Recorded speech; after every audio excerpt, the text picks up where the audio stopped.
កាលពីពេលនេះមានកំពូលប្តីម្នាក់ឈ្មោះគុកឆាននាយឆានមានប្រពន្ធម្នាក់ឈ្មោះនាងកល្យាននាងកល្យាននាងគឺជាស្ត្រីគ្រប់លក្ខចេះសពគ្រប់ការងារបម្រើប្តីទាំងយប់ទាំងថ្ងៃអសាំងក្រវ៉ានៅផ្កាកពីងពួយស្រឡាញ់អូនមួយស្រឡាញ់អូនមួយជួយបងបានគ្រប់សពអីជួយទាំងថ្ងៃជួយទាំងយប់ជួយរហូតមកណាអើយម៉ែវាអើយម៉ែវាប្តីមកពីផឹកវិញហើយរៀបបាយប្តីពធអីបងហេតុអ្វីបានជាផឹករាល់ថ្ងៃបែបនេះមិនខ្លាចឈឺទេអីហ៎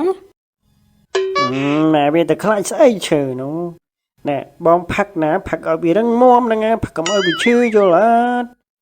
សំខាន់ណាពេលបងផឹកចឹងទៅផ្ទះយើងវាអ៊ូអណាអូននេះដឹងអត់វាតែប្តីឡើងផឹកចង់វល់ប្តីឡើយបានហើយបងឯងឆាប់ទៅដេកទៅចាំខ្ញុំទៅរកត្រីក្រែបានលុយយកមកទិញអង្គណាបងត្រូវហើយអញ្ចឹងបានត្រូវជាប្រពន្ធសម្លាញ់ណាហើយកុំភ្លេចទិញស្រាប្តីផងណា I love you ដេកទៅអូនទៅហើយណា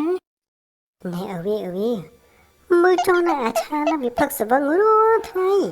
ក៏តែនាងកល្យានវាតំរស់នៅជាមួយកើតអ្នកមិនឯងកុំទៅចេះរឿងគ្រួសារវាប្រយ័ត្នអាឆាណាវាមកស្ដីឲ្យខ្មាស់គេទៅដឹងហើយសំណាងហើយដែលប្តីខ្ញុំមិនអញ្ចឹងណាកល្យានក៏ចេញទៅស្រែដើម្បីរកត្រីមកចិញ្ចឹមគ្រួសារអាយ៉ាអត់ទៀតហើយថ្ងៃនេះមិនទាន់បានត្រីមួយក្បាលទេជីវិតអត់មាននរណាឲ្យកំណប់អីនឹងគេសោះណនឹងបានខ្លាចជាអ្នកមាននឹងគេអាយ៉ាស្អីគេនេះអូមីកាអូលោកតាកូនចៅអរគុណហើយពេលនេះគឺឡើងក្រទៀតហើយ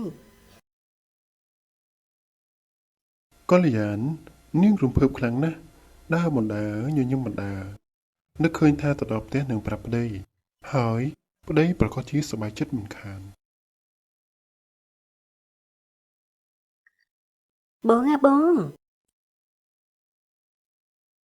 ហ៎មានរឿងអីម៉ែវាបងមើលណែស្អីគេនេះមានតើអូនបានមកពីណានេះជាកំណប់ណាបងអូនធ្វើបាននៅឯស្រែ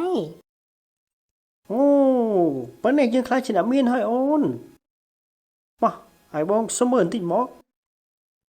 អត់ទេបងឯងយកទៅប្រកាសជាទិញស្រាអស់ហើយ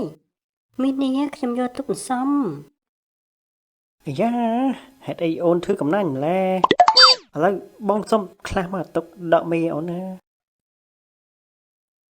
នេះបងឯងយក 2000 បានហើយកុំផឹកច្រើនលឺនៅបងឯងនេះព្រឹកក៏ផឹកថ្ងៃក៏ផឹកមិនដឹងពេលណាមានកូននឹងគេទេអូន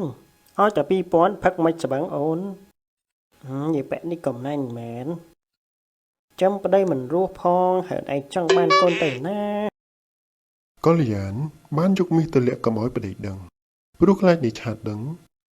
នឹងលួចយកទៅដូរស្រាផឹកអស់ចំណែកនាយឆានវិញដើរសម្ដៅទៅផ្ទះចិនតែម្ដង